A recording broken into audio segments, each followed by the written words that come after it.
8.8% 떼고.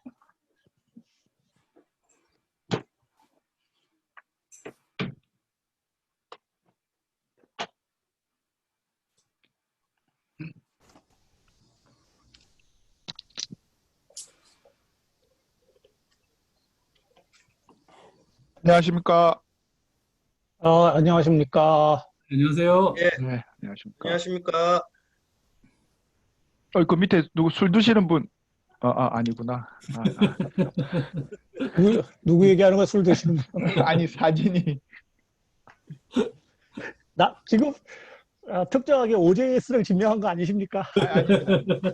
지금 제가 이게 보시다시피 이게 그 노트북의 카메라가 보통은 이렇게 그 화면 위에 달린 게 최근형인데 제가 옛날 걸 쓰다 보니까 이게 배 쪽에 있어가지고 저의 얼굴이 과도하게 거북스럽게 나와서 자꾸 얼굴을 숨기고 있습니다. 양해 부탁드리겠습니다. 대단히 죄송합니다. 이렇게 어쨌든 반갑습니다. 이번 세션에 사회를 맡게 된 동의대학교의 강락중입니다. 반갑습니다. 맞습니다. 우리 인천 가서 한번 배우려고 그랬는데 하필 또 이럴 때 코로나 사태가 조금 심각해져가지고 그래도 그 회장님이야 사무국 계신 교수님들이 너무 고생하셨습니다. 이렇게 온라인으로 또 준비하신다고 고생들 많이 하셔서 화면상으로도 그나마 이렇게 배울 수 있어서 굉장히 반갑고 다행이라고 생각하고 있습니다. 다들 건강하시죠? 별 문제 없으시죠? 네, 네. 할 말이 있습니다. 그래서 오늘 저희가 아직 뭐 한 5분 정도 시간이 남았습니다만 대략 말씀을 드리자면 주어진 시간이 75분인데 저희 세션에 논문이 3편이 발표가 되는 것 같습니다. 그래서 한 논문당 한 25분 정도 이렇게 배정을 하면은 괜찮을 것 같습니다. 그래서 25분 중에서 발표를 뭐 한 15분 정도 이렇게 해주시고 그리고 질의 토론 답변 요 시간을 한 10분 정도 이렇게 해가지고 25분 정도 하면은 어떨까 하고 생각을 하고 있습니다. 그래서 거기 가능하면은 그런 시간에 조금 맞춰서 이렇게 진행을 부탁을 드리도록 하겠습니다.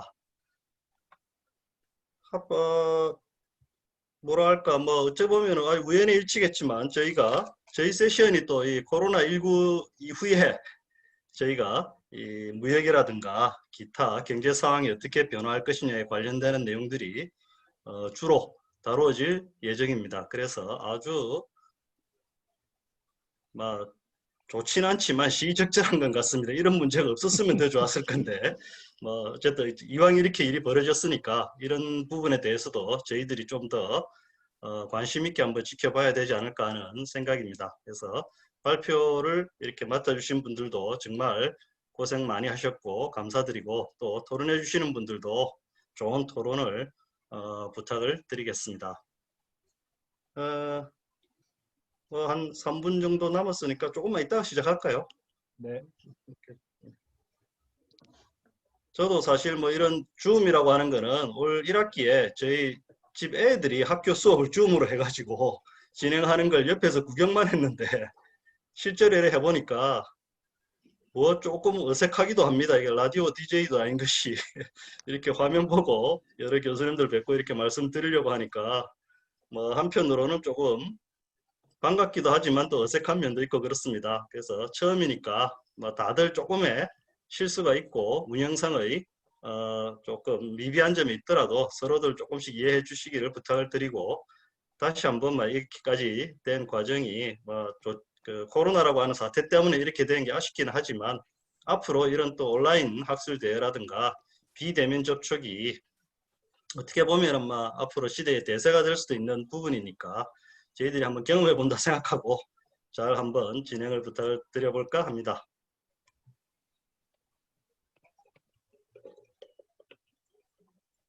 우선 우리 한국무역협회 곽동철 교수님 오셨죠? 오셨고 안녕하세요. 네. 예. 그리고 IBK 경제연구소의 곽동철 박사님 오셨습니까? 지금 들어오고 계신 중인데 아직 지금 아마 접속에 조금 문제가 있는 것 같습니다. 제가 바로 확인해서 연결하도록 하겠습니다. 예.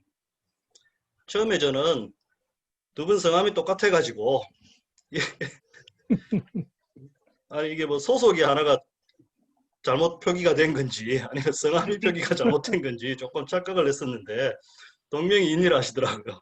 그래서 두 분 곽동철 교수님들께서 좋은 내용의 논문을 발표해 주시고 토론을 해 주실 것 같은데 우리 IBK 경제연구소의 곽동철 박사님이 아직 접속이 안 됐으니까 조금만 기다려 보시죠. 그러면 저희가 시간적으로 여유가 조금 있는 편이니까 조금만 기다렸다가 시작을 하도록 그렇게 하겠습니다.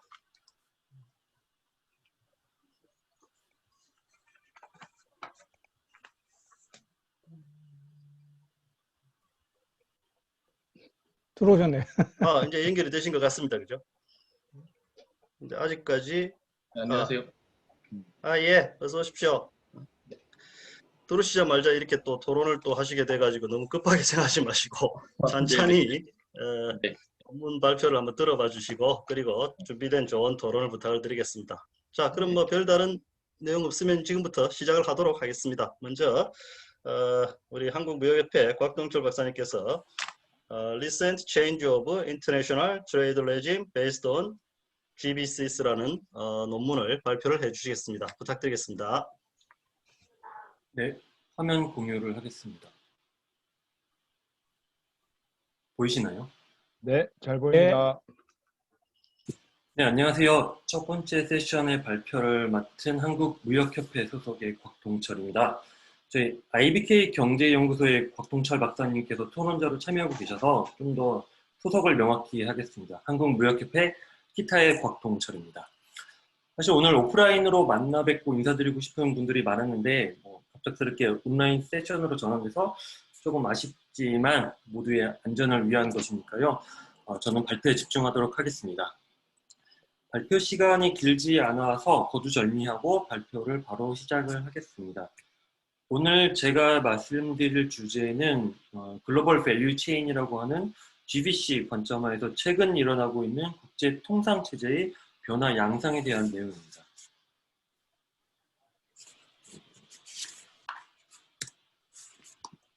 이게 밑으로 내려가야 되는데 네. 먼저 서론 부분입니다. 이미 글로벌 밸류 체인 GBC는 국제 경영, 국제 무역, 국제 통상법 분야에서 너무나도 유명한 개념이 되었기 때문에 용어에 대한 자세한 설명은 생략하겠습니다. 다만 그 GBC의 중요 요소 가운데 하나인 무역 협정의 역할에 관해서는 학계의 관심도가 아직까지는 떨어지는 것으로 보이는데요.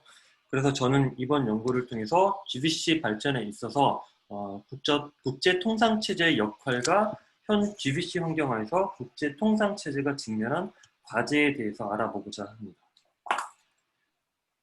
GBC와 관련된 기존 논문은 상당 부분이 국제 경제학의 관점에서 GBC가 국제 무역에 미치는 영향에 초점을 맞추었습니다.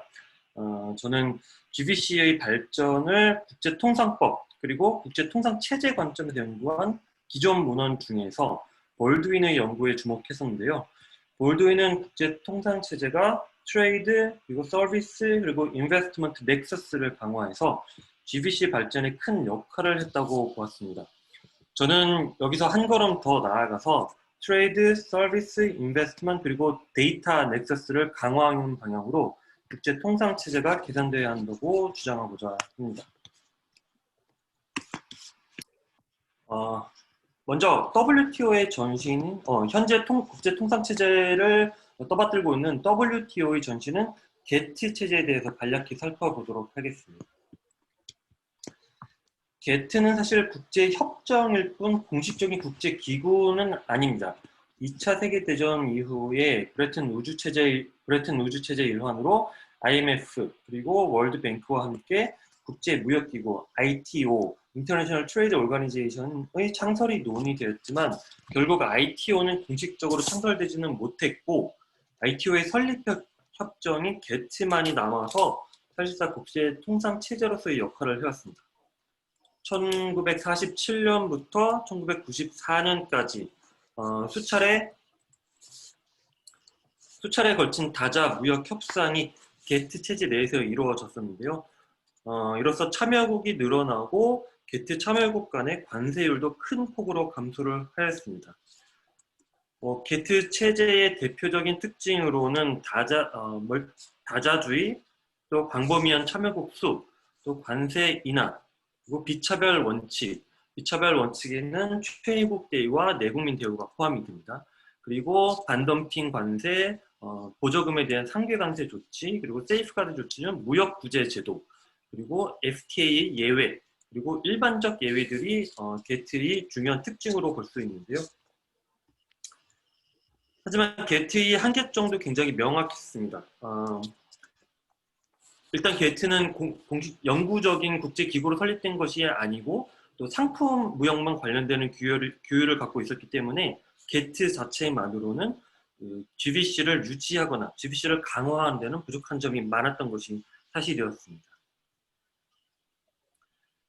우루과이 라운드를 1994년도에 끝나는 우루과이 라운드를 거치면서 게트를 대신하여 1995년부터 WTO가 설립이 되고 국제 통상 체제에 큰 변화가 일어나게 됩니다. 왼쪽에 WTO 조직도에서 보시는 것처럼 WTO는 게트와는 다르게 실질적인 형태를 갖춘 국제기구로 수립이 되었습니다. 그리고 WTO 협정에 근거하여 제너럴 카운슬, 일반 이사회 산하의 다양한 분야의 위원회를 두고 현재 세계 통상 질서를 규율하고 있습니다. 오른쪽 그림을 보시면 WTO 협정들이 나열되어 있는데요. 게트와 WTO의 가장 큰 차이점이라고 한다면 게트가 제조업 위주의 상품 무역만을 규율한 반면에 WTO는 상품뿐만 아니라 그림에서 보시는 것처럼 농업, 그리고 지식재산권, 서비스, 투자, 위생 및 검역 조치, SPS 조치, 그리고 기술무역 전쟁, TBT 조치, 또 정보 조달 등 다양한 국제 무역과 관련된 분야를 규율하는 무역 협정을 포함하고 있다는 점입니다. 볼드윈 교수는 일찌감치 GBC로 인해서 국제 통상 체제 내에 트레이드 인베스트먼트 서비스 넥서스가 만들어졌고, 이러한 관계가 WTO 규범, 특히 TBT 협정, SPS 협정, 서비스 무역에 관한 일반 협정인 게츠, 그리고 무역 관련 지재권 협정인 트립스, 그리고 무역 관련 투자 조치 협정인 트림스, 그리고 분쟁 해결 양해를 통해서 강화된다고 주장을 했습니다. WTO 다자 협정 이외에 소규모 WTO 회원국 간에 맺어진 복수국 간 협정도 GBC의 발달에 큰 영향을 미쳤습니다. 대표적으로 반도체, 컴퓨터, 휴대전화 등의 관세를 철폐해야 하는 정보기술협정, 인포메이션 테크놀로지 어그리먼트를 들 수 있겠는데요. 1997년에 ITA가 체결된 이후 2015년에 ITA 확대 협정이 또 체결이 되었습니다. 그래서 상당수의 IT 제품이 현재는 무관세 혜택을 받고 무역이 이루어지고 있는데요.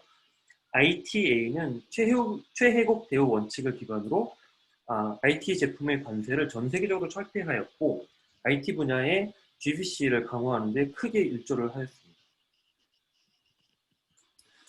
최근에 급격히 중요도가 높아지고 있는 데이터 또는 디지털 경제도 GBC에 크게 영향을 미치고 있습니다.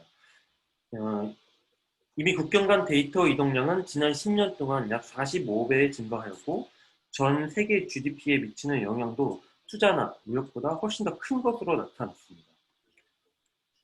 IT 기업, 디지털 서비스 기업뿐만이 아니고 이미 제조업 분야에서도 모든 기업들이 모든 밸류체인 상에서 데이터를 집중적으로 사용하고 있기 때문에 데이터의 활용은 최근 무역 환경에서 더욱 중요해지고 있다고 할 수 있습니다. 이러한 측면에서 트레이드, 인베스트먼트, 서비스, 그리고 데이터 넥서스가 GBC의 발전에 핵심적이라고 말할 수가 있겠습니다. 그렇다면 최근 국제 통상 체제 내에서는 어떠한 변화가 일어나고 있는지도 알아보겠습니다. 무엇보다 지역무역협정 또는 양자간 무역협정이라고 불리는 RTA 또는 FTA가 전 세계적으로 빠르게 확산이 되고 있습니다. RTA를 체결한 국가들은 게츠 제24조 그리고 게츠 제5조에 따라서 최혜국 대우 원칙의 예외를 인정받아 상호 간의 특혜를 부여할 수가 있습니다.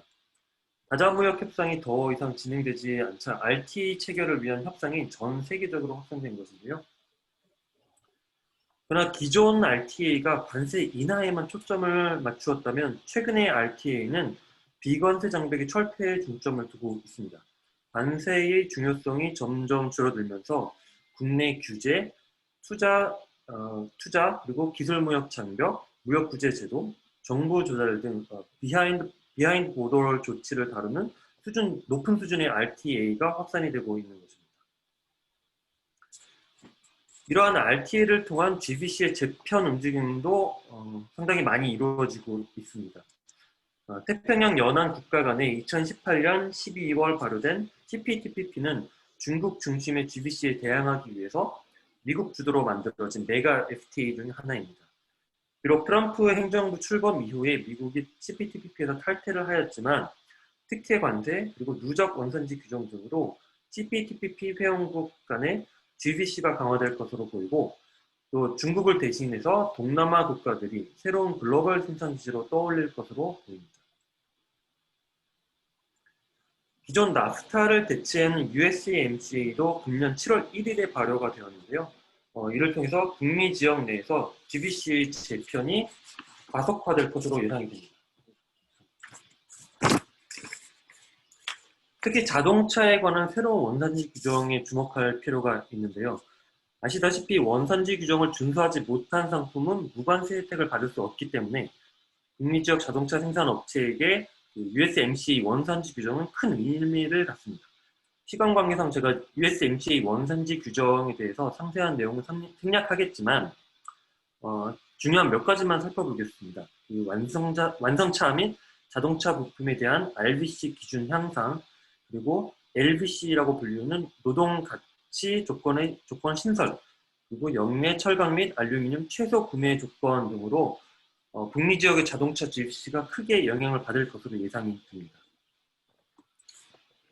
또한 RTA를 통해서 서비스 무역 자유화가 진행되고 있는 점도 주목해야 합니다. 주요 RTA는 상품뿐만 아니라 서비스 및 투자 관련 챕터도 포함되어 있어서 서비스 무역 활성화에 크게 공헌하였습니다. 또한 각 서비스 하위 분야별로 무역 규범이 따로 제정되어 서비스 무역의 법적 확실성과 예측 가능성도 상당히 제고되었습니다. 특히 명시적으로 유보하지 않은 분야는 모두 시장 개방 대상에 포함하는 네거티브 리스트 방식의 협상 방식이 널리 채택되어서 RTA 체결국 간의 GBC가 더욱 견고해지고 있다고 볼 수 있습니다. 또 최근의 RTA는 디지털 무역을 자유화하고 디지털 무역 장벽을 제거하기 위해서 무역 규범을 새롭게 제정하고 있습니다. 미국이 주도한 여러 RTA 중에서도 미일 가장 오른쪽에 보시는 미일 디지털 무역 협정이 가장 최근 디지털 무역 규정을 담고 있는 무역 협정으로 평가받고 있고요. 여기에는 국경 간 자유로운 데이터 이전, 또 데이터 현지화 금지, 소스 코드 공개 금지, 또 특정 암호화 기술 강제 금지 등의 새로운 규범을 포함하고 있습니다. 현재 GBC 내에서 디지털 기술과 데이터의 중요성이 점차 커지고 있기 때문에 RTA의 디지털 무역 규범은 향후 GBC 발전에 더욱 큰 도움을 줄 것으로 예상이 됩니다. 결론입니다. GBC가 발전하면서 국제 무역은 점점 복잡한 양상으로 나타나고 있고 또 이에 따라서 국제 통상 체제도 이에 맞춰 변화를 모색해야 할 시점이라고 볼 수 있습니다. 1947년에 제정된 게트는 상품 무역의 자유화에는 긍정적인 영향을 미쳤지만 서비스와 투자 그리고 데이터와 관련된 규범을 담고 있지 않았기 때문에 진정한 의미 GBC를 형성하는 데에는 부족했다고 볼 수 있습니다. 또한 오늘날의 기업들은 데이터 경제와 GBC 변화에 빠르게 대처하고 있는 반면에 WTO 체제와 통상 규범은 이러한 기술 환경 변화에 뒤처진 상태입니다. GBC 내에서 현재의 GBC 내에서 무역 그리고 투자 그리고 서비스 그리고 데이터의 넥서스가 만들어지고 있는 만큼 이를 제도적으로 뒷받침할 새로운 국제 통상 체제가 필요하다는 주장으로 제 발표를 마치도록 하겠습니다. 간략한 발표는 이렇게 마치고 또 좋은 코멘트 부탁드리겠습니다. 감사합니다.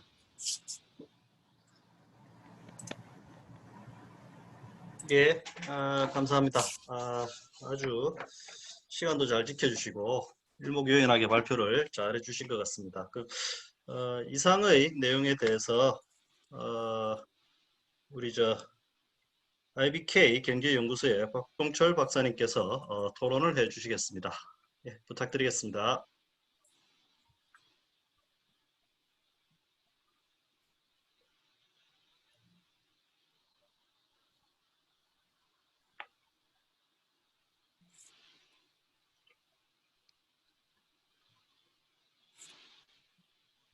예, 네. 우리 또 박동철 박사님, 예, 토론해 주시죠.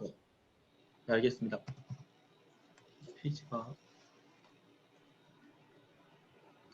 네, 박성재 박사님의 발표 논문 잘 들었고요. 제가 기업은행의 곽동철 박사가 토론자로 토론하겠습니다. 논문 요약을 해보면 동논문은 1947년 만들어진 가트 내용과 더불어 GBC 환경화에서 가트의 한계점을 잘 설명해 주셨고, 가트의 후신인 WTO에 새롭게 추가된 통상 기본과 GBC의 변화에 따라 나타난 FTA와 디지털 무역 규범 등 새로운 통상 체제에 대해 분석을 한 것으로 보여집니다. 이는 트레이드 인베스트먼트 서비스 넥서스를 중심으로 한 국제 통상 체제가 GBC 변화에 따라서 트레이드 인베스트먼트 서비스 데이터 넥서스로 변화해야 한다는 결론을 도출한 것으로 보여집니다. 그래서 주요 토론 내용으로는 GPN 또는 GSC가 GBC와 혼용되어 사용되는 경우가 종종 발생하는데, 여기서는 그러나 GPN 또는 GSC가 상품 등을 조립 또는 생산하는 제조업 측면에 한정되어 있다면, GBC는 제조뿐만 아니라 서비스, 지적재산권, 투자, 디지털 경제까지 포함한 국제무역 환경 전반에 커다란 영향을 미치고 있습니다. 이에 따라서 최근에 미중 무역 전쟁에 따른 보호무역 지속, 코로나19와 같은 감염병 발생, 4차 산업혁명에 따른 예상보다 빠른 무역 플랫폼의 디지털화 등의 관점에서 WTO의 최근 변화와 위상의 변화에 대한 이슈, 2020년 11월 미국 대선 결과에 따른 우리나라 기업의 대응, 그리고 정부의 대응, 그리고 디지털 무역 자유화에 대한 한국 정부의 입장들을 알아보고자 합니다. 그래서 크게 3가지 질문을 던져보고 이에 대한 답을 얻을 텐데요. 첫 번째로는 1955년 만들어진 WTO 기본은 이러한 시대의 상황을 앞서 말씀드린 것처럼 시대를 잘 반영하지 못하고 있고, 현재 WTO 개혁이 많이 논의되고 있습니다. 국제통상계에 따르면 세계무역기구 사무총장에 출마한 유명희 통상기술 본부장이 WTO를 변화시킬 적임자로 평가가 받고 있는데요. 구체적으로 WTO에 대외적으로 어떤 이슈가 있는지 살펴보고자 합니다. 과거 WTO는 사무총장의 정치적 중량감, WTO 협상에 대한 경험과 지식, 다자무역체제와 WTO의 역할에 대한 국가의 신념 등이 매우 중요한 역할을 하였습니다.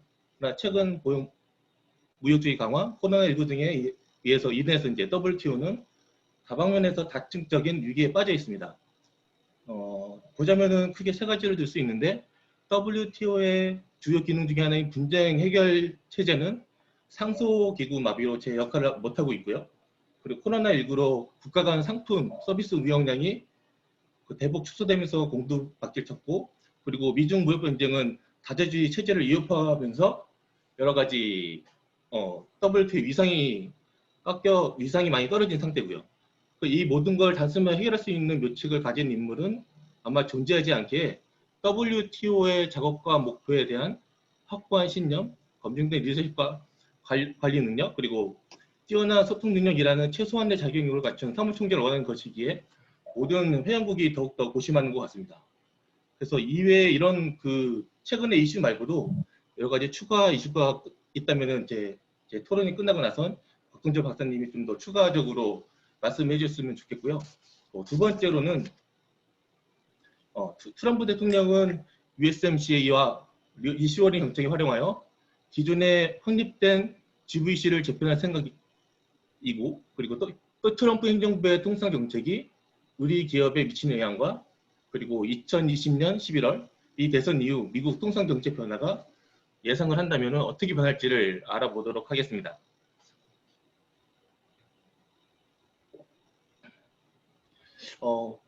현재 시점으로 보면 조 바이든 민주당 후보의 경선 가능성이 매우 높은 상황이고, 각종 전문기관이나 매체 예측에 따르면은 한 트럼프와 바이든이 한 15%포인트 정도 차이 나는 것으로 나타나 있고요. 그러는 지난번의 대선에서는 실제로는 트럼프가 득표율은 낮았지만 선거인단을 충분히 확보함으로 인해서 재선을 성공할 수 있다는 예측도 나오고 있긴 해요. 그러나 현재로서는 아마 코로나19 확산에 따른 확산함과 인종차별, 척배식 격화라는 이런 것 때문에 바이든이 아마 대통령이 될 거라는 재선에 실패할 거라는 그 예상이 워낙에 높은 우세를 치고 있고, 그래서 50% 넘는 그 확률로 아마 바이든이 대선에 될 거다 보는 예측이 많이 있고요. 그래서 만약에 케이스를 두 가지로 살펴봤습니다. 트럼프가 대선에 성공할 경우에는 미국의 현 통상 정책 기조는 큰 변화가 없을 것으로 예상하고 있고요. 그리고 1차 임기 때와 차이점이라고 하면은 거시적으로 많이 이미 각국에 대해서 정보가 축적된 상태이기 때문에 뭐 현재는 그 국가별로 좀 선택지가 좀 줄어들 것 같고요. 그리고 나라별로 이제 상대할 것 같고, 미국이 이제 중국과 뭐 상대를 했다면은 EU로 넘어가고, 그 다음에 일본, 그 다음에 뭐 남미, 그렇게 EU 이런 식으로 이제 대륙별로 돌아가면서 이제 자국의 이익에 기반한 그런 무역 전쟁을 할 것으로 보여지고 있고요. 그리고 향후에 좀 더 보호무역주의가 강화될 것으로 보여지고 있습니다. 다만 우리나라 같은 경우에는 미국과 상관없이 이제 다자간의 이제 제3국의 이제 무역 비중이 워낙에 높다 보니까 삼국의 이제 통상 협력 강화 여지가 충분히 있고, 그리고 수출 비중이 이제 중국과 미국, 일본의 거의 이후에 거의 70%가 차지하고 있어서 이제 아세안이나 이런 식으로 해서 이제 무역이 좀 더 다변화를 시킨다 그러면은 좀 더 이런 곳에서 미국에 의존하지 않고 그런 것들이 좀 더 많이 의존성이 낮아질 것으로 보여지고 있습니다. 그리고 바이든이 당선될 경우에는 트럼프와 대비되는 것이 아마 정치적 동맹국가 국제 규모의 높은 중요성을 부여할 가능성이 매우 높고요. 그리고 따라서 우리나라 같은 경우에는 환경이라든지 노동 등의 새로운 통상 이슈가 부각되고 있고, 지금도 이제 노동 문제가 많이 문제가 되고 있는데, 이런 것들이 더욱더 부각될 것으로 보여지고 있고, 그리고 대중국 견제를 위한 동맹국 간의 연대 강화를 추진하면서 우리나라가 미중 간에 어디를 택할 거냐, 안보로서의 미국을 택할 거냐, 경제로서 중국을 택할 거냐, 이런 양자택일을 요구하는 벼랑끝 전략에 몰릴 가능성이 매우 높을 것으로 보여지고 있습니다. 그래서 우리나라 같은 경우에는 어떤 후보가 되느냐에 따라서 뭐 큰 차이가 통상 정책에서는 큰 차이가 나겠지만, 현재로서 보면은 대중 견제와라 자국주의 성향은 더욱더 강화될 것으로 보여지고 있고요. 이러한 점을 고려할 때는 중국이라든지 미국의 이 점들을 상당히 줄일 필요가 있고, 그리고 상당히 뭐 기본적인 뭐 항상 하는 말이지만 뭐 가장 기본적으로 통상의 변화를 유연하게 대응할 필요가 있다. 아니면은 교역국을 다변화시킬 필요가 있다. 이런 정도로 말씀을 드릴 수 있을 것 같습니다. 마지막으로 이제 데이터 경제 그리고 디지털 무역이 GVC 전략의 결정적 요인을 작용하고 있는데요. 현재 논의되고 있는 디지털 무역 교범의 주요 내용이 무엇이며 디지털 무역 자유화에 대한 우리 정부의 입장은 어떠한가, 이거에 대해서 이제 알아보도록 하겠습니다.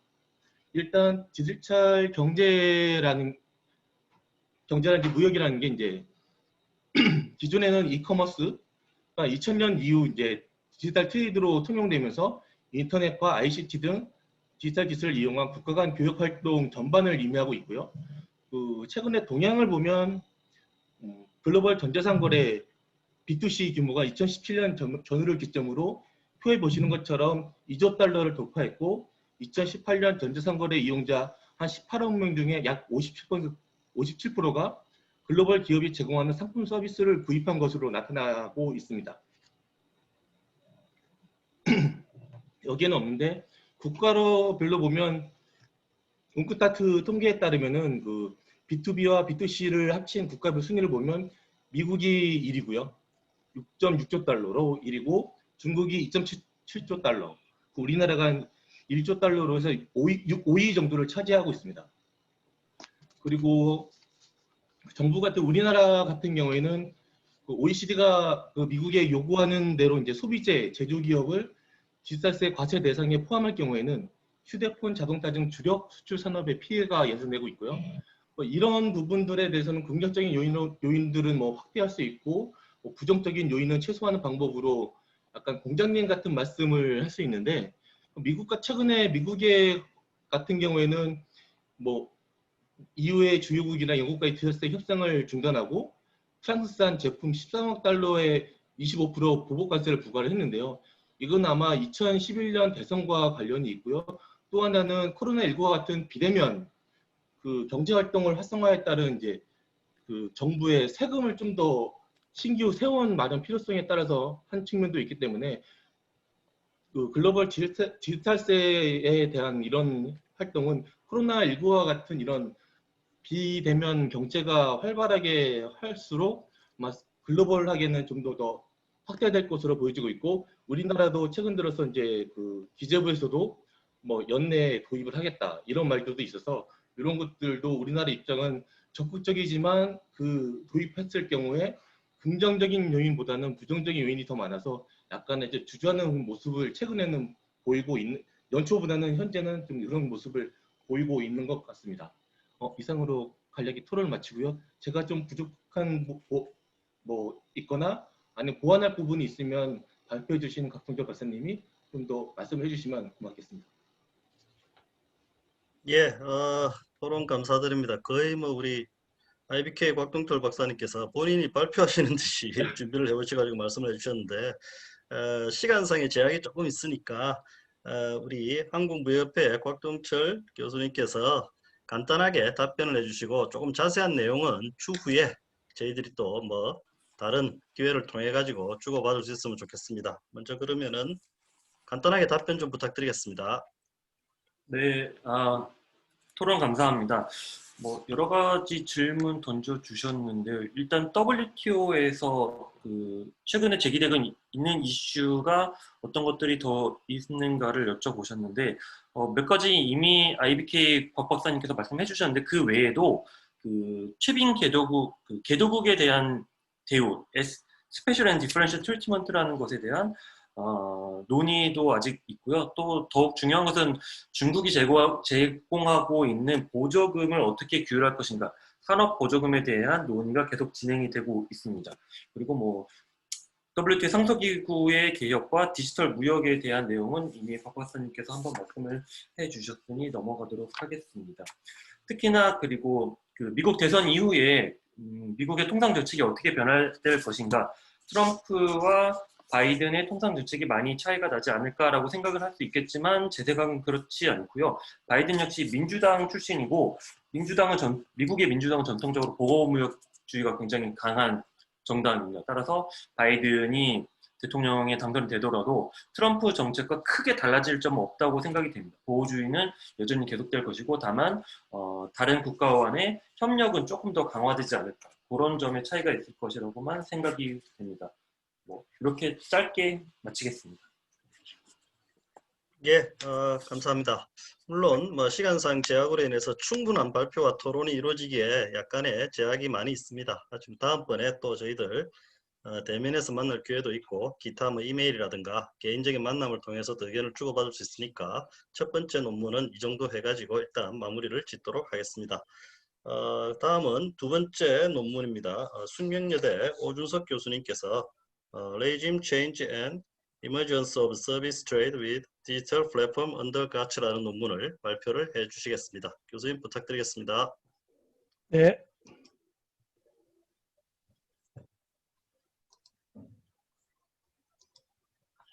예.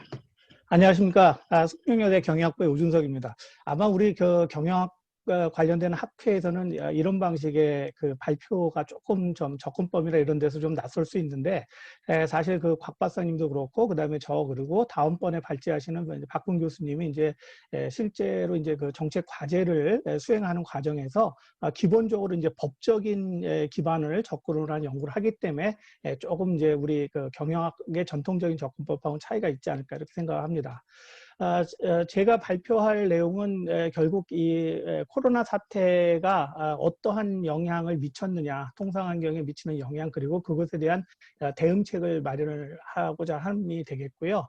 서론에서는 이제 우리가 이제 전통적인 그 재화 중심의 트레이드에서 디지털 트레이드로 그 통상환경이 바뀌고 있다는 것을 설명을 드리고, 여기에 이제 코로나 사태가 촉발이 되면서부터 여러 가지 변화가 있었는데, 그 변화가 가장 그 거시적으로 보게 될 때는 전통적인 통상규범인 가트 체제에서 이제 게스 체제로 리즘 체인지가 되었다는 얘기가 되겠고요.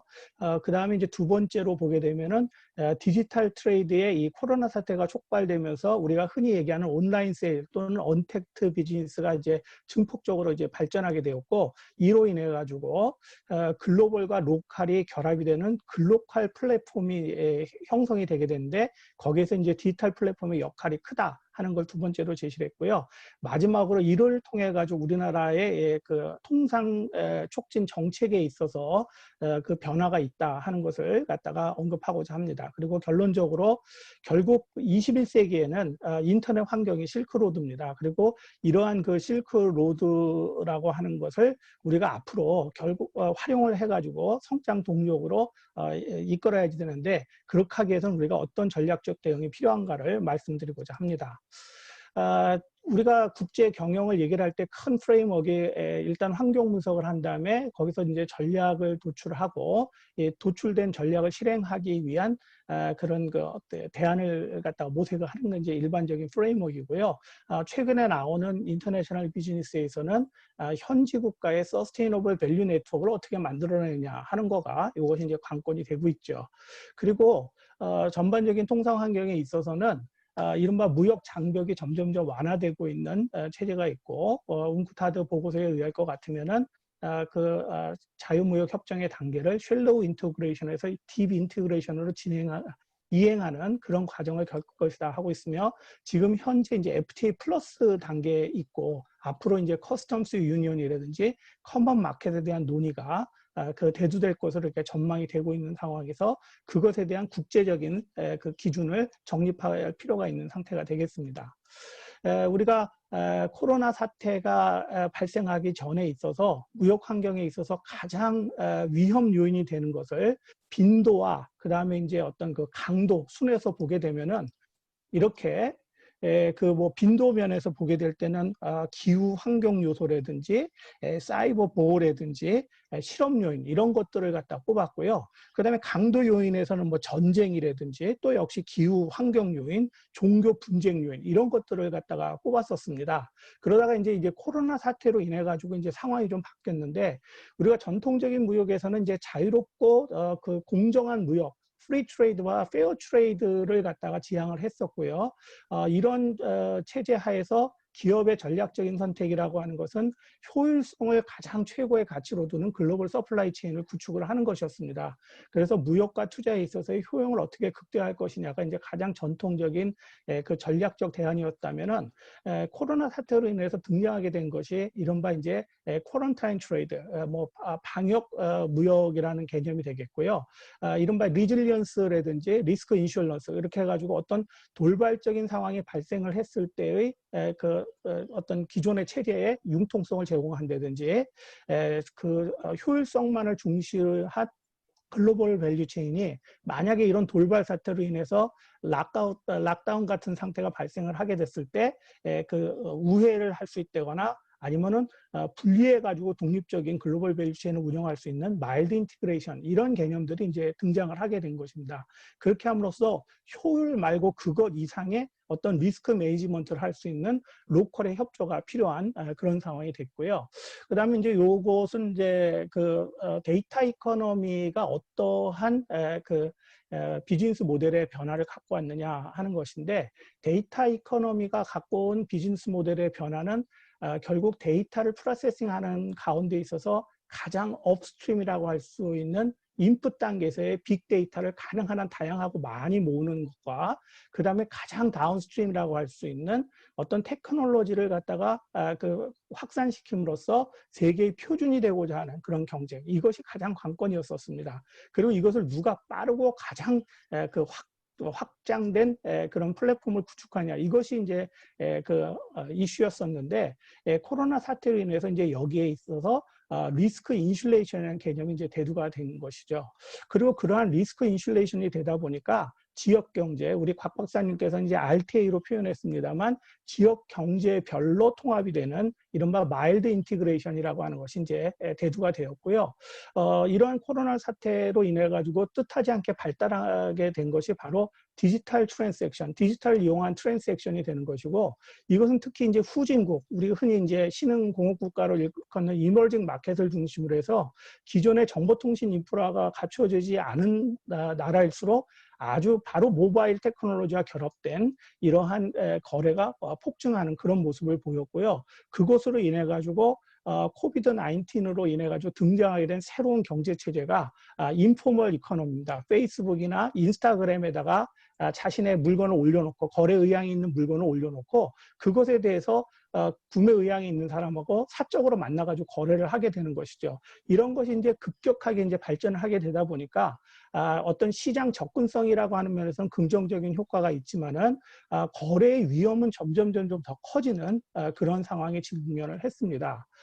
OECD에서는 이러한 디지털 경제에 있어서의 그 비즈니스 모델을 크게 4가지로 나눴습니다. 그래서 멀티사이드 플랫폼이라든지 리세일러, 그 다음에 이제 프로큐어먼트를 갖다가 전담하는 인풋 서플라이어, 그 다음에 그 버티컬리 인티그레이티드 펌 해가지고 어떤 그 밸류 체인에서의 파트너 역할을 하는 것, 이런 것들을 했는데 다음에 발표하시겠습니다만은 디지털 과세의 문제가 이게 등장을 하게 됨에 따라서 실제 플랫폼을 만든 사람의 그 컨트롤러빌리티를 갖다가 낮추고 전혀 그 플랫폼 사업자는 개입을 하지 않습니다. 그래놓고 개별적인 그 이용자들 간에 자발적인 거래가 일어나도록 하는, 즉 오른쪽에 보시게 되면 유저 파티시페이션을 갖다가 강화시키고 실제로 플랫폼 디벨로퍼의 역할을 최소화시키는 이런 형태로 비즈니스 모델이 변화하고 있습니다. 이 말은 결국 앞으로의 무역 현상에 있어서도 리스크의 중요성이 훨씬 더 강화되고 있다, 강조되고 있다는 것을 알 수가 있겠고, 이 코비드 19 전후로 인해 가지고 이러한 디지털 테크 컴퍼니들의 그 매출 규모라든지 수익이라든지 시장 가치라고 하는 것이 전통적인 제조기업들의 그 견줄만큼 상당한 규모를 가지고 성장을 했습니다. 그러나 그 오른쪽 자리에서 보게 되면은 이게 이제 시계열적으로 보게 된 자료인데요. 절대적인 글로벌 이커머스의 세일즈 발륨 자체는 증가를 하고 있습니다. 그러나 성장률로 보게 되면은 이게 이제 체감적 성장을 하고 있는 그런 상태가 있어서 지금 이 글로벌 비즈니스에 있어서도 이 디지털을 이용한 그 거래가 성숙기에 왔느냐 아니면 제2의 도약기에 왔느냐 하는 그런 상황이 되겠습니다. 이것에 대해서 크게 국제 규범을 갖다가 그 주도하는 데가 EU 커미션, EU 집행위원회가 있고, 그 다음에 이제 OECD가 있는데, OECD 베프스 액션 플랜에 대한 거는 다음번 발제자께서 말씀을 하실 거기 때문에 제가 EU 집행위원회의 시각을 보게 되면 코로나 사태가 발생하기 전에는 디지털 싱글 마켓이라는 어젠다를 통해 가지고 데이터 프로텍션에 치중한 그러한 규범을 만들었습니다. 그래서 그 개인의 그 데이터를 갖다 보호하고 그 데이터를 갖고 있는 어떤 개인의 권리를 인정하는 이런 쪽이었었습니다. 그러나 최근 들어 가지고서는 코로나 사태로 인해 가지고 이 이니시에이티브가 바뀌었습니다. 맨 밑에 보시게 되면 EU4 디지털 이니시에이티브라고 해서 과거의 전통적인 사이버 프로텍션이라고 하는 것을 그대로 갖고 있는 상태에서 디지털 이코노미와 소사이어티의 어떤 잠재력을 갖다 어떻게 극대화시킬 것이냐, 그 다음에 경제적 성장을 어떻게 이끌어낼 것이고 일자리를 창출할 것이냐, 이런 것들이 이제 EU의 스탠다드에 이제 더 붙는 그런 상황을 보이게 있게 되겠습니다. 우리가 전통적으로 제조업을 가지고 얘기를 하게 되는 이제 글로벌 SCM이 되겠고요. 이러한 글로벌 SCM에다가 디지털 플랫폼과 디지털 경제가 덮여 쓰여지기 위해서는 표준화된 그 물류 정보뿐만이 아니라 결제라든지 운송, 보험이라든지 보관과 관련된 것들, 즉 단순한 전자정보의 이전뿐만이 아니라 표준화된 방식에 의해 가지고 디지털 정보가 저장이 되고 관리되고 동시에 어떤 그 인증이 될 수 있는 그런 체제를 가져야 된다는 면에서 ESCM이라고 하는 그런 개념이 최근에 이제 도입이 되고 있습니다. 여기서 이제 제기하고자 하는 것이 우리가 잘 알고 있는 더닝의 인베스먼트 디벨롭먼트 패스 시어리가 되겠습니다. 인베스먼트 디벨롭먼트 패스 시어리는 결국은 해외 직접 투자를 하는 데 있어서 단계를 거치게 되겠고요. 거기 밑에 1, 2, 3, 4, 5단계로 이제 더닝이 제시했습니다만 결국 초기에는 해외 직접 투자를 통해서 긍정적인 효과보다는 투자자 입장에서 부정적인 효과가 더 크다는 얘기고, 그러한 초기의 부정적인 효과는 더욱더 커집니다. 커지는 단계를 지나가지고 3단계를 지나서부터 이제 손실이 서서히 회수되고 4단계, 5단계에서 이제 수익을 창출하는 단계가 됩니다. 즉, 엔트리 단계에서는 해외 직접 투자는 기본적으로 로스 리더의 역할을 할 수밖에 없습니다. 이 사실을 알기 때문에 다국적 기업들이 해외 투자를 할 때 FDI를 할 때 가장 역점을 두는 게 어떻게 하면 엔트리 단계에서 수익을 극대화할 것이냐고, 그 수익을 극대화하다 보니까 효율을 극대화하기 위해서 또는 그 리소스를 갖다가 빨리 채굴하기 위해 가지고 현지국의 이해관계와 반하는 형태로 엔트리 모드를 갖다가 지나가게 됩니다. 그렇게 되다 보니까 결국 어떻게 되냐면 3, 4단계에 가가지고 이제 수익이 나는 이 단계에 됐을 때 현지국 정부나 현지국 사회하고의 마찰이 발생을 하는 거죠.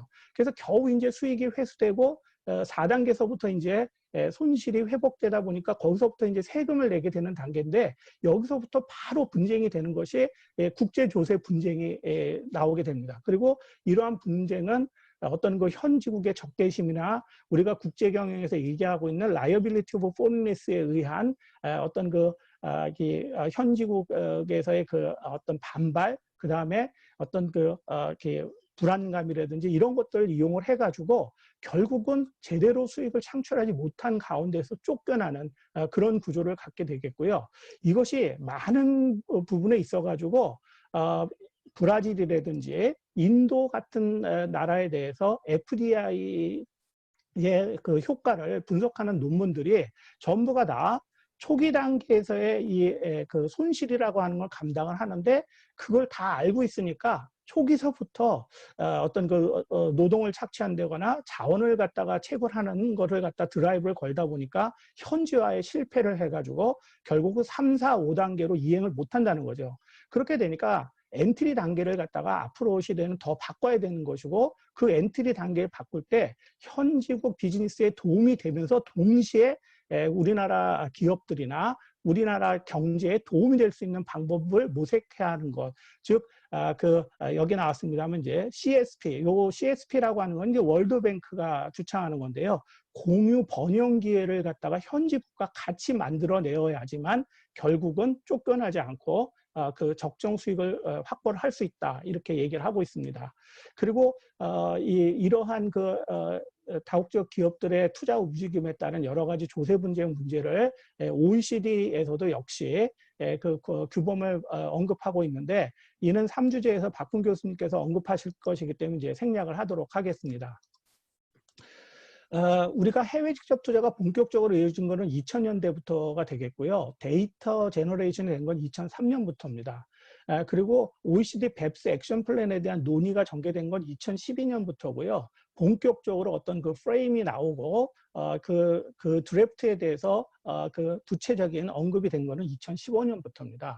그러면 지금 맨 왼쪽 상단과 오른쪽 하단의 그림을 보시면 알겠습니다만, 다국적 기업들은 이러한 그 글로벌 스탠다드, 국제 조세에 대한 스탠다드가 있을 때와 없을 때, 즉 이런 것에 대해서 자유로울 때가 이제 위쪽이 되겠죠. 그리고 그 이후에 보면 글로벌 밸류체인의 모양이 완전히 다른 것을 알 수가 있습니다.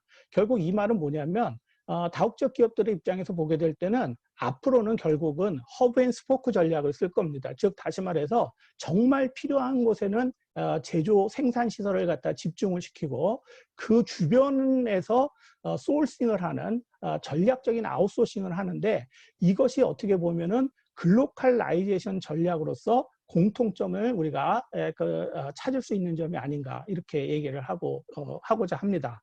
따라서 그런 의미에서 볼 때 우리가 코비드-19 아웃브레이크로 인해 가지고 통상 전략에 있어서 좀 그 변화가 있어야 된다. 지금까지 우리나라의 통상 전략이라고 하는 것은 좁은 국내 시장을 갖다가 극복하기 위해서 해외에 매출을 늘린다거나 해외 전략적인 시장 기지, 생산 기지, 물류 기지를 확보한다는 그런 시각에서 했지, 현지국에 도움이 되는 프로젝트를 어떤 것을 갖고 갈 것이냐에 대해서 고민을 안 했습니다.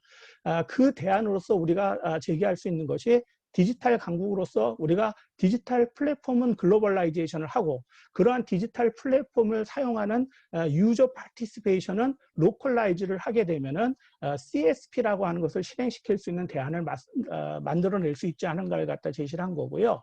이러한 서비스라든지 또는 디지털이 개입되어 있는 거래가 증가함에 따라서 전통적인 가트 규범에서 게스로 어떤 그 통상의 규범이 그 중요도가 이제 옮겨오고 있는 것이고, 그 중에서 특히 이제 모드 3라고 하는 부분이 이것이 이제 각광을 받고 있다는 것을 한번 제기를 했고요.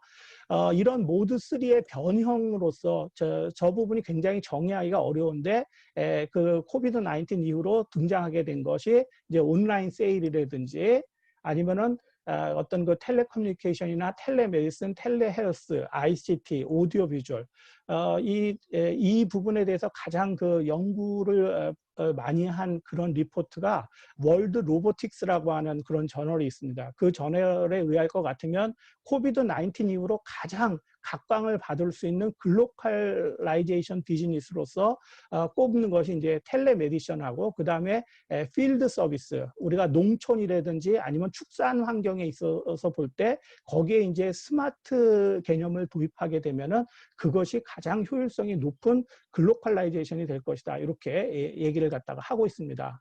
그래서 이제 결론적으로 보게 되면은 21세기 있어서의 디지털 환경에서 가장 큰 변화는 데이터 이코노미가 코비드 19 사태로 인해서 인포멀 이코노미하고 결합이 될 것이고, 이러한 결합에 있어서 기회라고 하는 것은 현지국의 시장 참여자를 다양화할 수 있다는 긍정적인 효과가 있고, 부정적인 것은 이것이 인포멀 이코노미가 되다 보니까 거래의 리스크가 굉장히 커질 수가 있다. 그 리스크를 갖다가 그 인슐레이션 해줄 수 있는 어떤 장벽 중에 하나가 디지털 플랫폼을 통해서, 글로벌 디지털 플랫폼을 통해 가지고 인슐레이션 역할을 해줄 수가 있다. 그것이 우리나라 기업들에게 있어서 글로벌 스트래티지 하나의 기회가 되지 않겠느냐 하는 것을 갖다가 이제 제시를 하고자 합니다.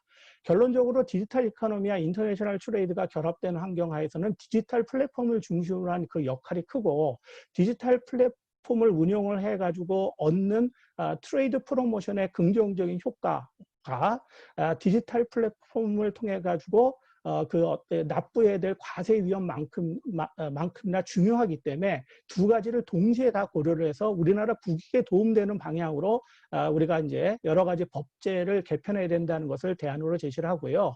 어떤 형태로든 코비드 19 이후로는 리즘의 중심점이라고 하는 것이 가트 체제에서 서비스 교육인 게스트 중심으로 이제 옮아가게 되겠고, 그것에 따른 스터디가 돼야 되겠으며, 이러한 그 스터디를 하는 데 있어서 우리가 CSP라고 하는 프로젝트를 어떻게 실현시키고 그것이 어떤 리걸 리스크라든지 비즈니스 리스크에 노출되지 않도록 할 것이냐 하는 것을 지금 고민해야 될다라고 하는 것을 결론으로 제시하고자 합니다.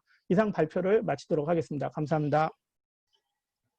예, 허기스님 감사합니다. 아유, 조금 마지막에 시간이 쫓겨서 가지고 말씀을 좀 빨리 해주신 것 같아요. 예, 그럼 우리 김태준 교수님께서 토론을 좀 해주시겠습니다. 부탁드리겠습니다.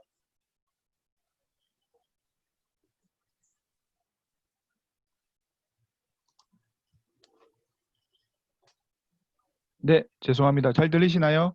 네, 잘 들립니다. 예, 네. 잘 들립니다. 네, 토론을 맡은 충남대 김태중입니다. 제가 오준석 교수님이 발표하신 내용이 워낙 방대한 데다가 깊이가 있는 내용이라 제가 충분히 다 커버를 할 수는 없을 것 같고요. 몇 가지 그 좋은 내용들, 사실 표 하나하나가 다 공부를 오래 해야 되는 내용들이라 제가 기억하고 해야 되는 내용들 위주로 좀 정리하도록 하겠습니다.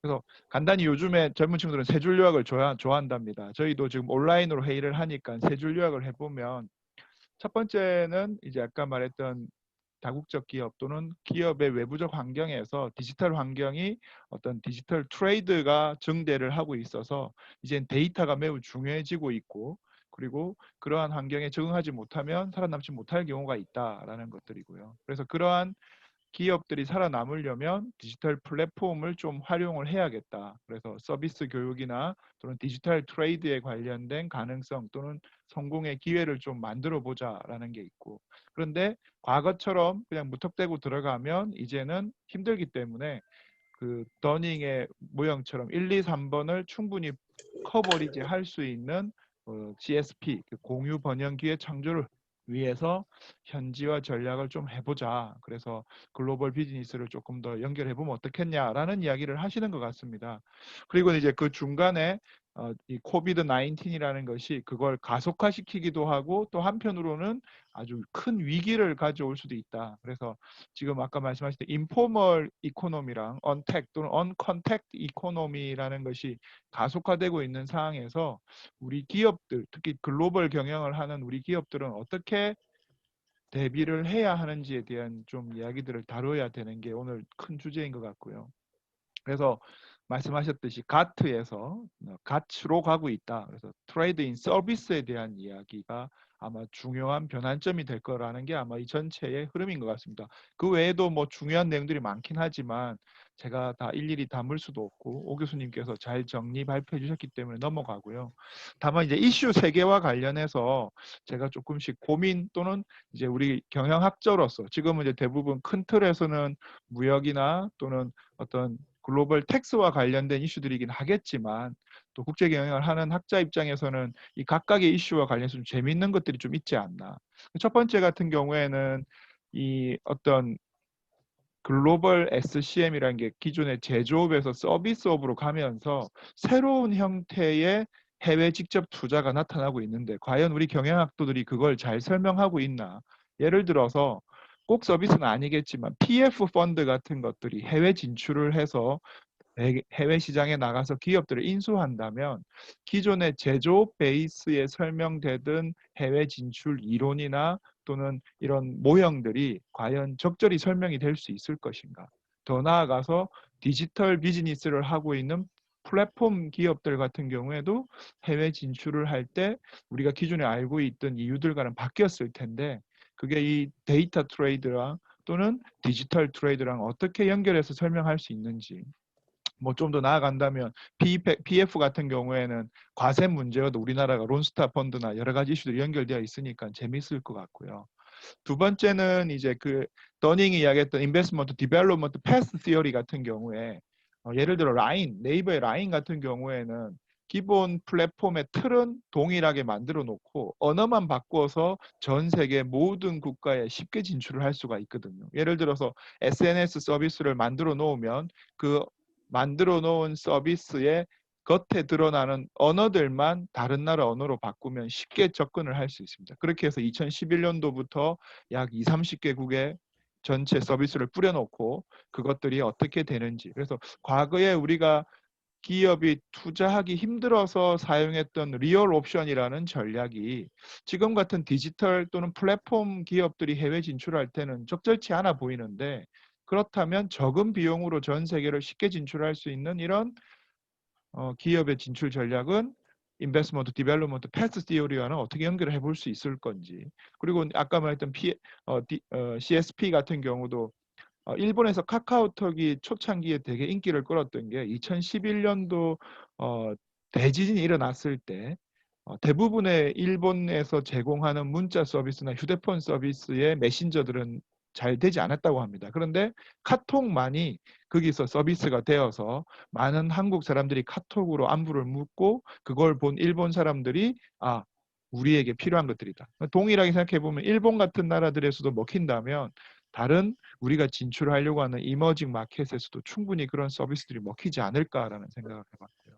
세 번째 디지털 텍스는 제가 뭐 잘 아는 부분도 아니고 이야기는 힘들지만 결국 제가 알고 있는 한도 내에서는 OECD에서 BEPS 프로젝트를 통해서 이 퍼머넌트 이퀴먼트가 있는 곳을 찾아서 이제 과세를 하겠다는 게 기존의 이슈였는데, 그래서 제가 아는 수준에서는 서버가 어디 있느냐 또는 뭐 계약을 어디서 하느냐에 대한 이슈가 될 텐데 그런 이야기보다는 이번 그 코비드 19 이후에는 글로벌 서플라이 체인이 증가함으로써 과거에는 전 세계를 하나의 시장으로 봤다면 이제는 지역으로 뭉쳐서 움직인다면 과세 전략 또한 또는 과세 당국의 정책 또한 그 지역에서 특화된 또는 그 지역에 맞는 과세 정책이나 전략이 만들어져야 되지 않을까. 그렇다면 기존의 논의들이 좀 바뀌어야 될 부분이 있지 않을까 하는 이야기 정도를 해보고요. 뭐 제가 할 수 있는 수준은 이 정도인 것 같고 오준석 교수님 발표 잘 들었고 오늘 공부 많이 한 것 같습니다. 감사합니다.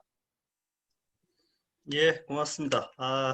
우리 좋은 발표에 이어서 좋은 토론이 계속되었는데 여기에 대해서 우리 오준석 교수님께서 간략하게 말씀해 주실 게 있으면 좀 말씀을 부탁을 드리겠습니다. 예, 텍스 관련해서는 잠시 후에 또 발표를 예, 하니까 예, 예. 텍스 부분은 조금 스킵하고 앞에 예, 부분은 예. 조금 김태준 교수님, 부탁드리겠습니다.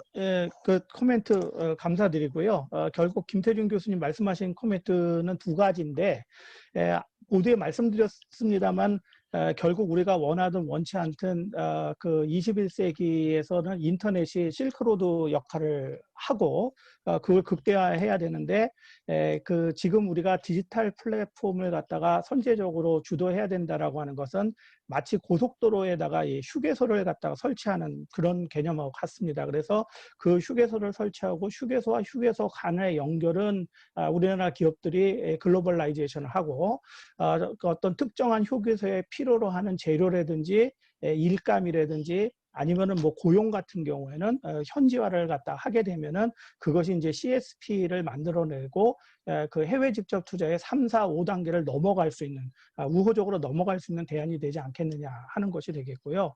실질적으로 우리가 정상외교 그리고 지금 경제외교가 추진된 게 이제 결국 2015년부터 추진됐기 때문에 이것에 대한 데이터들을 지금 팔로우업을 하고 있습니다. 실제 우리나라 기업들이 CSP 프로젝트를 수행했을 때 그렇지 않은 것보다 현지국에서의 퍼포먼스가 더 높아지느냐 안 하고 있느냐를 갖다 하고 있는데요.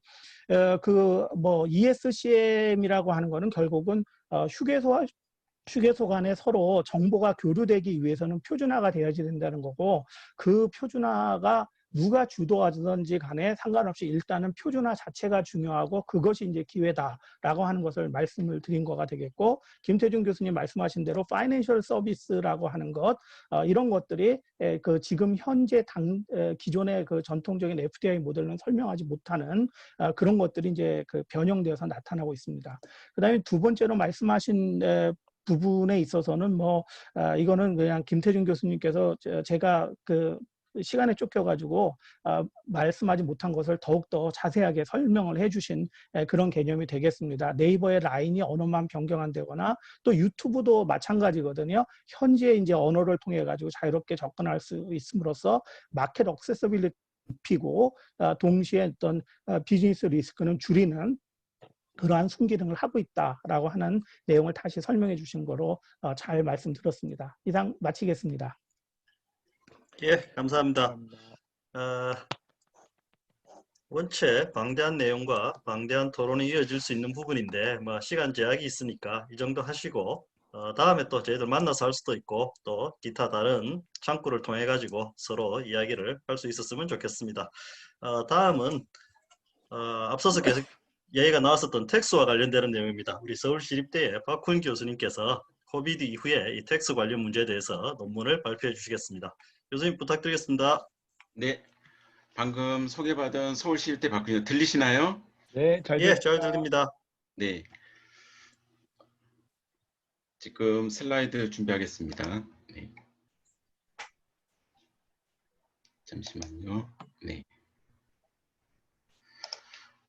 네, 저는 그 세 번째 주제이고 또 저한테 주어질 시간이 그렇게 많지는 않아서 지금 타이머를 맞춰놓고 하겠습니다. 제가 하는 부분은 이제 코로나19에 관한 부분을 진행을 하려고 그러고요. 그 다음에 디지털 경제와 관련해서 이제 국제에서 쟁점을 말씀드리려고 합니다. 저는 이제 법을 전공하기 때문에 여기 발표하신 두 분과 발표 내용이 좀 다를 수 있다는 것만 양해 말씀드리겠습니다.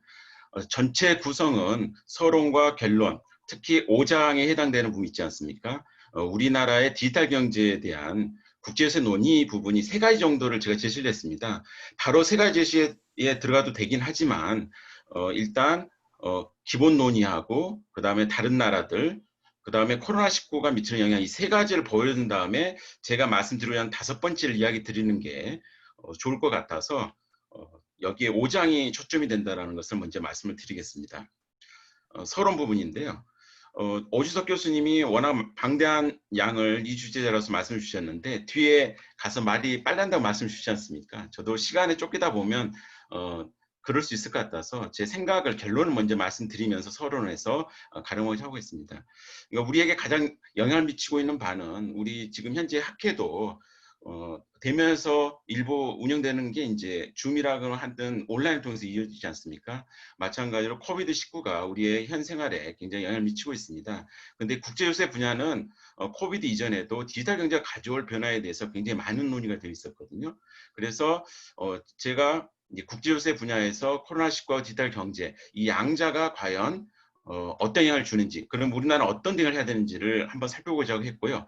결론은 아마 이 학회에서 발표를 오이석과 같이 한 이유가 세수 확보 차원만이 아니라 이제 국제간 무역 증대라는 측면에서 세금 이야기만이 아닌 이제 국제 간의 거래 관련해서 좀 보자라는 점에서 의미가 있다고 생각이 듭니다.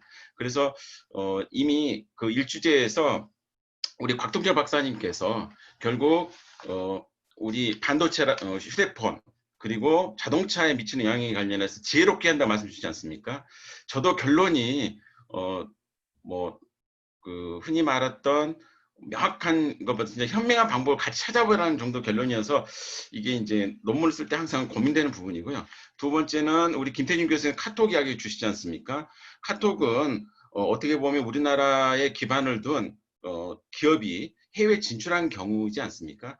그래서 제가 생각하는 부분은 원래 디지털 경제 관련해서 국제요새 분야에 논의됐던 부분은 결국 EU가 미국의 가파라고 불리우는 큰 대표적인 4개 그룹이 결국 시장을 잠식하는 데 대해서 과세로서 제한하기 위해서 과세권 확보 부분이 아니라 시장을 뺏기는 것을 과세 문제로 풀려고 하는 문제가 있었거든요. 그래서 거기에 매몰되면 오히려 우리나라의 경우에서는 거꾸로 우리나라가 해외 진출하는 IT 기반하는 기업에 악영향을 줄 수 있기 때문에 반드시 우리나라 진출한 기업을 과세만 많이 하는 방식으로 가서는 안 된다는 생각을 갖고 접근을 했습니다. OECD 최근의 논의는요. OECD의 경우에는 국제적 공제를 많이 강조했었고 2020년 5월 달에 이미 코비드라는 게 이제 진행이 됐었기 때문에 여기에 대해서 코로나19 위기에 관련해서 OECD 차원에서 어떻게 해야 되는지 그래서 그 당시 줌으로 여기서도 줌으로 전 세계에 있는 전문가들한테 오픈을 해서 실시를 했습니다. 그래서 뒷부분을 보시면 이렇게 제가 접근했을 때 OECD 텍스트 토크 그래서 우리가 하고 있는 학계 방식도 굉장히 세계적인 국제적인 논의를 함에 있어서 저는 시간적 장소적 제한이 있던 부분을 굉장히 그것도 국제요새 분야에도 큰 변하지 않는가 생각이 듭니다. 구체적인 내용으로 들어오면 OECD 같은 경우는 그 뱁스 프로젝트 이야기를 하고 있지만 실은 1920년에 우리가 1914년, 18년에 이제 1차 세계대전이 일어났습니다.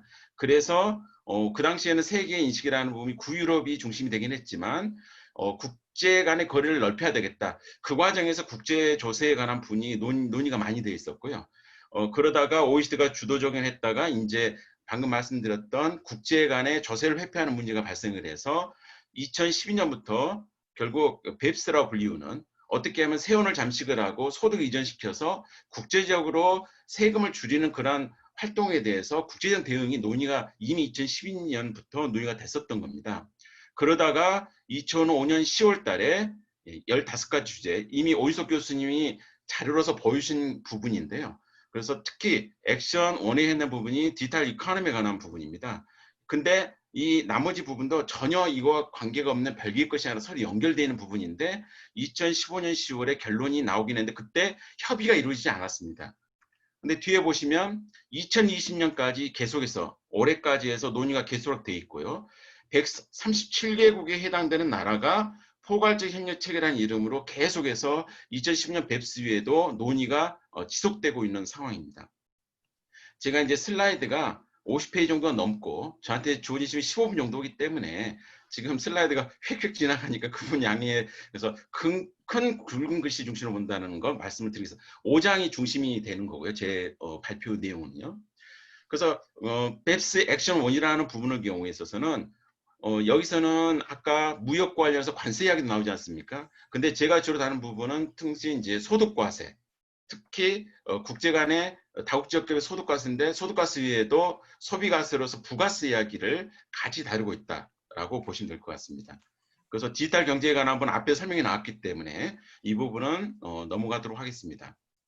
그래서 아까 말씀드린 VAT, 그다음에 연계 거점의 부분, 이런 부분의 경우를 보면 굉장히 다양한 주제가 되어 있었고 오인석 교수님이 저한테 토스를 해주긴 했는데 그 부분 뒤에 가서 핵심 사항만 좀 말씀드리도록 하겠습니다.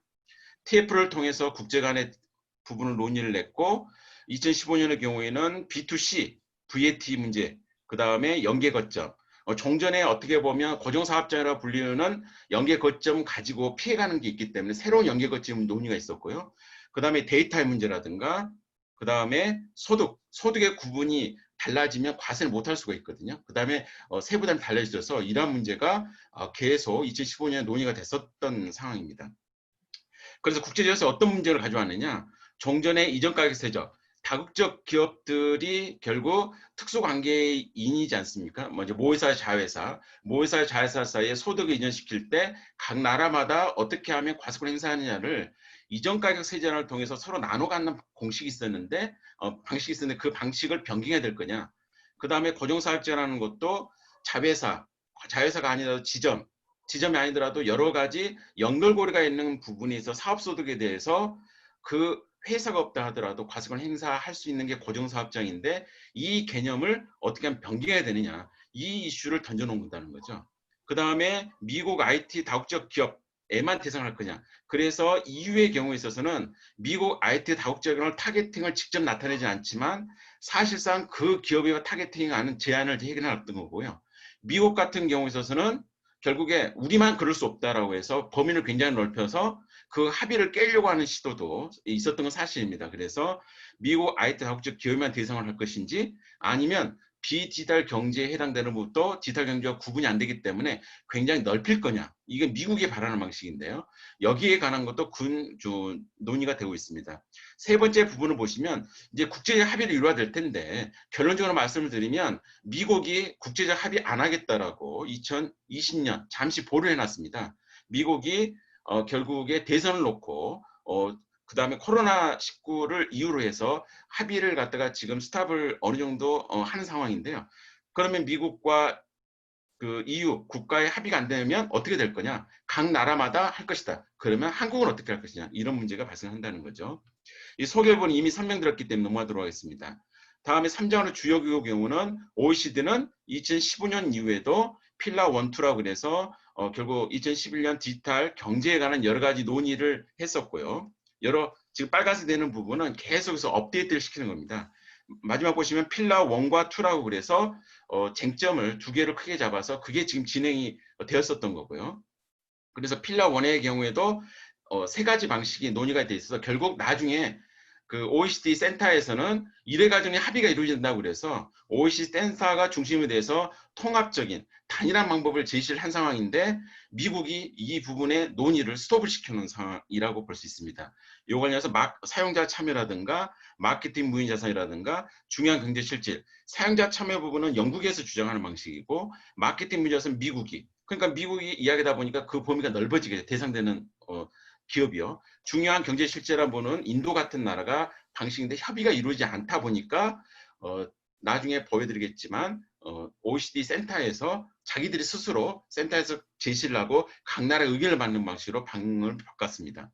사용자 제한이라든가 마케팅 무인 자산, 중요한 경제 실제 부분의 경우는 영국이 제시하는 것은 범위가 좁다. 우리가 생각하는 온라인 기업들. 근데 점저로 가면 넓힌다라고 생각하시면 될 것 같습니다. 그 다음에 필라 2의 부분은 이게 필라 1이 협의가 안 되면 최저한세처럼 글로벌 최저한세, 적어도 어느 나라에서는 어느 정도의 세금을 매길 수 있는 다양한 방식이 제공됐다는 거죠. 그래서 2019년 3월에 조세 문제에 대해서 협의를 하고 5월에 도출을 해서 이 필라 1이라는 부분이 제시가 됐고 필라 2도 계속해서 발전을 했습니다. 근데 이미 말씀드린 대로 2009년 10월에 이 통합접근법이라는 이름으로 아예 OECD 센터가 방법을 제시를 했고요. 그래서 성명서, 그래서 OECD의 경우로 보면 필라 1과 2라고 하는 두 가지 방식을 채택하겠다. 근데 이제 문제가 강론이겠죠. 그래서 협의가 지금 완전히 되고 있지 않은 상황입니다. 주요 내용이 있는데 디지털세 적용받는 기업을 넓힐 거냐 좁힐 거냐. 그러니까 우리나라에 영향을 미치는 거죠. 우리나라의 휴대폰이나 자동차, 그러니까 AI를 탑재한 현대자동차 같은 경우도 적용이 되느냐 이 여부 문제고요. 이런 새로운 과세계점, 그 다음에 독립기업 원칙, 아까 말씀드린 이전 가격에 대한 기록 원칙을 뒤바꿀 것이냐 이런 부분이 논의가 있었고 그 과정에서 소득을 나누는 이 방법 A, B, C를 보시면 결국 어떤 소득, 그러니까 전통적인 소득이 아니라 디지털 방법을 쓴 소득을 어느 나라가 더 가져갈 거냐 이 방식이 이제 논의가 돼서 디지털 A, B, C, 특히 A, C를 어떻게 나눠 가질 거냐 하는 부분이 확정이 되지는 않았습니다. EU의 경우에서는 정전에 미국이 그런 방식이 있기 때문에 DST라고 하는 디지털 서비스라고 해서 결국에 매출액의 일부를 그냥 통으로 계산한 방식을 주장을 했는데 미국 눈치를 보고 있는 여러 나라도 DST를 하면 미국 무역에 관한 보복을 한다고 했기 때문에 EU에서 논의를 했지만 협의는 이루어지지 않았습니다. 그 다음에 OECD 경우는 아까 말씀드린 대로 여러 가지 방식을 통해서 보고가 계속 나오는데 미국 같은 경우는 처음에 소극적이었다가 결국 각 나라마다 제각각 할 수 있기 때문에 결국에 가서 적극적으로 참여했다가 다시 입장을 바꿔서 협상 교착을 6월 달에 선언한 상황입니다. 프랑스 같은 경우는 디지털 서비스를 도입을 주장을 했고요. 그러다가 미국과 무역 분쟁이 일어나서 잠시 멈추기로 합의를 한 상황이 있습니다. 영국은 또 다른 방식으로 DPT라는 방식을 일부 도입을 해서 미국과 이제 문제가 발생을 했고요. 이제 인도는 인도대로, 호주는 호주대로, 중국과 일본도 VAT 관련된 세제를 일부 개편을 했습니다. 그래서 코로나19의 경우는 현재 우리가 겪고 있는 부분이 넘어가도록 하겠고요. 결국 전 세계적인 것이고 이거는 실물 경제에 영향을 미치는 것이다. 그래서 우리가 지금 미국의 경우 자료를 보면 금융위기에 8.4%의 경선이 떨어졌는데 낙관론과 비관론, 우리나라 지금 낙관론 갔다가 지금 어떻게 되냐 두렵지 않습니까? 미국은 30.1%까지 경제 성장이 떨어진 게 비관론이 돼 있는데 이 부분이 앞으로 경제를 어떻게 전망하는 부분이 세제에도 영향을 미칠 걸로 보입니다. 코로나19에 대해서는 각 나라마다 OECD 센터의 경우는 축이 바뀌었습니다. 그러니까 뱁스에 대한 포스트 뱁스에 대한 부분을 협의를 하다가 코로나19가 발생을 하면서 국제적인 협의를 한다라고 해서 주요국의 조세를 정리하는 것을 제시를 했고요. 그 다음에 과세 행정 어떻게 되는지를 제시를 하고 그 다음에 OECD 사무국에서 조세적 영역까지를 제시를 해서 전 세계에 벌어지고 있는 코로나19에 관한 상황을 빨리 제공을 해서 각 나라마다 중요한 대처를 할 수 있도록 하는데 초점을 해서 관심이 약간 바뀐 것 같습니다. 그래서 고정사업장 쟁점, 그 다음 실질관리자 관리장소, 그 다음에 크로스보더 워커의 문제, 개인 거주자의 지위 문제. 그래서 결국에 가서 디지털 경제와 관련된 그 코로나19의 영향이라는 것은 필라 1, 2의 논의가 한계 붙여졌다. 그 다음에 대신에 국제 수요, 재정 수요가 코로나19에 됐기 때문에 각 나라마다 앞을 모르겠고 지금 다국지역 기업에 대해서 과세권을 강하게 했다라고 하는 요구가 있을 거고 이제 그 부분 분야가 이제 결국에 국제 간의 디지털 이론 따른 무역에 대한 악영향을 준 양면성을 갖고 있다는 말씀들이 있습니다. 그래서 국제 분쟁에서 조세의 역할이라는 부분이 무역의 거래를 막아서는 안 된다. 그거를 말씀을 드린 겁니다. 우리나라의 경우는 다국적 기업의 영향은요. 결국에 삼성과 현대자동차까지 미치는 영향이 관심이 있고 영향을 미친다라고 저는 보고 있습니다. 반도체 부분 빠지긴 했지만 그 다음에 두 번째 경우는 무역 분쟁이 문제가 되는데 특히나 미국이 워낙 완강하기 때문에 우리나라의 경우에 있어서는 개별적인 조치를 하기는 쉽지 않을까 아닌가. 왜 프랑스 예를 보니까 그렇고요. 세 번째 경우는 우리나라는 영국과 프랑스와 똑같이 봐서는 안 된다. 우리는 소규모 개방적이기 때문에 우리가 경제를 디지털을 통해서 영토 경쟁을 넓힐 수 있기 때문에 그래서 우리나라에 진출한 외국 IT 기업만 볼 게 아니고 다른 것도 봐야 된다. 결론적으로 제가 이제 15분이 거의 다 됐습니다. 예.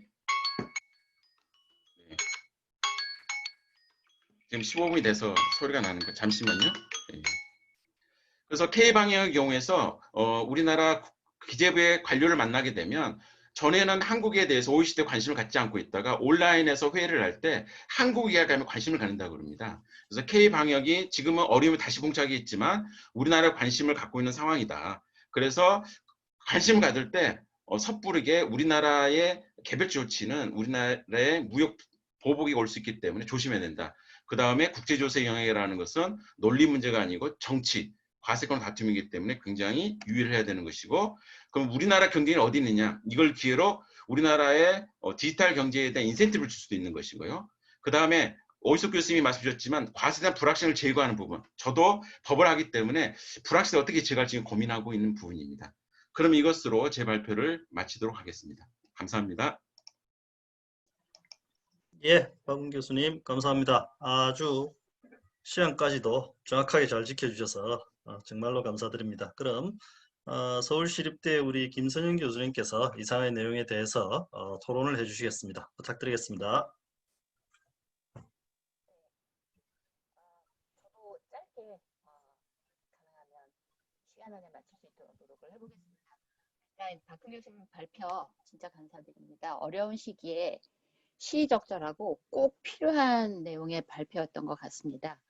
그 뱁스가 시작된 배경과 디지털 이코노미에 대한 그 기존 국제 조세 체계상의 한계, 그리고 OECD에서 논의된 대응 방안 등 제가 특히 이렇게 코멘트 할 거 없이 내용을 전반적으로 다 커버해 주셔서 저는 그냥 한두 가지 제 의견을 말씀드리는 것으로 토론을 가름하겠습니다. 사실 OECD에서는 이 디지털 이코노미에 대해서 필러 1하고 필러 2 이렇게 나누어서 일단 현재 전 세계적으로 이슈가 되었던 이제 거대 디지털 회사들, 아마존이라든가 애플이라든가 뭐 이런 이제 회사가 특히 디지털세에 적용을 받아야 되는 회사들에 대해서 포커스가 된 필러 1 논의가 훨씬 더 비중 있게 다루어졌었던 것 같습니다. 그리고 이제 그 외 부분에 대해서 필러 2에서 논의를 했었는데, 특히 이제 그 필러 1에서의 뭐 영국의 사용자 참여, 미국의 마케팅, 그 무형자산, 그리고 인도의 중요한 경제적 실제 논의를 주장했지만 결국 이제 OECD 센터에서 그 유니파이드 어프로치라 해가지고 발표한 거는 사실상 이 세계의 주장을 나름 반영한 것이 아닌가 생각이 됩니다.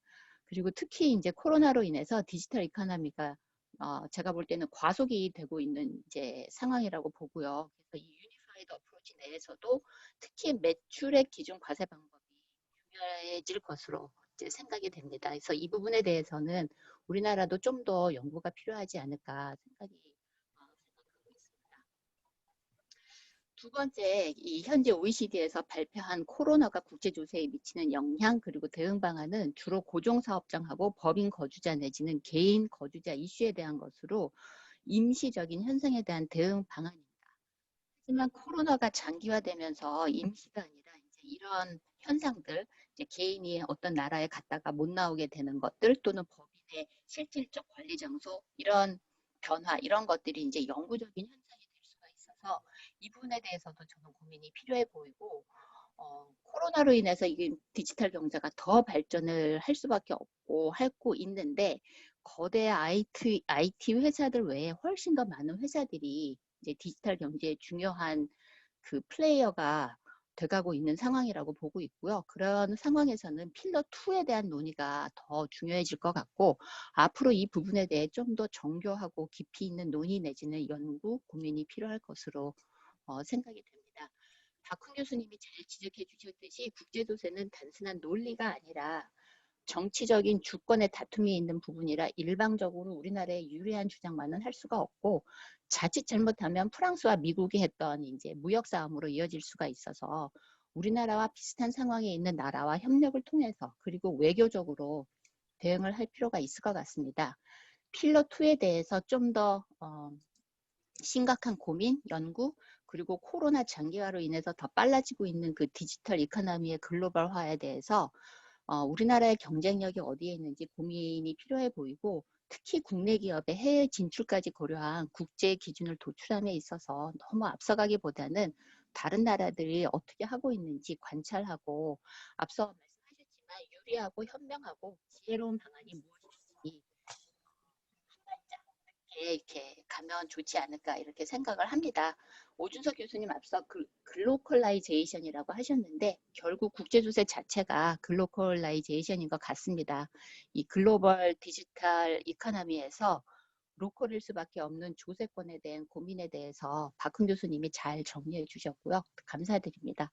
저는 이것으로 제 토론을 마치겠습니다. 감사합니다. 예, 감사합니다. 우리 박원 교수님 그러면은 좀 전에 말씀하신 내용에 대해 가지고 조금 코멘트 좀 부탁드리겠습니다. 네. 이제 시간이 많지 않아서요. 기본적으로 우리 김선영 교수님께서 로펌과 회계법인 그리고 기본적으로 국제조세 오랫동안 연구를 하셨기 때문에 특히나 실무에서 벌어지는 일까지 팔로우업을 해주셨습니다. 특히 제가 다 느끼셨지만 필라 1과 필라 2 어떻게 보면 필라 1이라는 부분이 기존에 가지고 있던 이전 가격이라든가 고정사업자의 소득과세에 관한 전반적인 변화라고 하면 필라 2라는 부분은 그러한 게 협의가 이루어지지 않았을 때 글로벌한 최저한세 부분 이것도 논란이 되긴 합니다만 김선희 교수님께서 말씀 주신 바와 마찬가지로 필라 2 부분도 외국 문헌을 보니까 필라 1이 협의가 어려워지면 필라 2로 갈 수밖에 없다라고 이게 논의가 된 것 같습니다. 근데 저도 마찬가지고 저희 국제조세를 연구하는 실무에 계신 분들 여러 분 계시지만 학교는 많이 안 계시거든요. 그러니까 필라 2에 대한 연구가 그렇게 많이 되어 있지는 않습니다. 그래서 그 부분을 짚어주시는 것 같고 그 다음에 코로나 부분은 단기적인 부분 말고 장기적인 부분에 대한 부분이 결국 굉장히 중요한 문제 될 것 같습니다. 그래서 김성현 교수님께서 지었던 필라 2에 대한 연구 그리고 OECD에서 제시했던 단기적인 부분이나 장기적인 부분이 학계 또는 실무에 대한 연구 부분은 저도 연구할 숙제를 주신 걸로 생각이 들고 보완할 수 있다면 저도 보완하도록 하겠습니다. 이상입니다. 예, 감사합니다. 저희 세션에 총 3편의 논문이 발표가 되었는데 그 발표 내용이나 이 토론의 내용으로 봤을 때 코비드 이후에 우리 경제적인 환경에 대해서 법적인 부분, 이론적 부분, 정책적 부분 모든 걸 총망라하는 아주 좋은 연구 발표였다고 생각이 됩니다. 사실 온라인 일회성으로 끝내기에 매우 아깝다고 생각이 됩니다. 그래서 다음번 저희들 주기학술 대회 때라도 오실 수 있다면 다시금 만나서 서로 얼굴을 뵙고 의견도 교환하면서 더 좋은 시간을 가졌으면 좋겠습니다. 아무쪼록 오늘 발표해 주시고 토론해 주신 분들께 감사드리고 건강관리 잘 하시고 다음번 주기학술 대회 때 건강한 모습으로 뵐 수 있기를 희망하겠습니다. 고맙습니다. 감사합니다. 수고하셨습니다. 감사합니다. 예, 다들 고생하셨습니다. 우리 김태준 교수님 고생 많이 하셨습니다.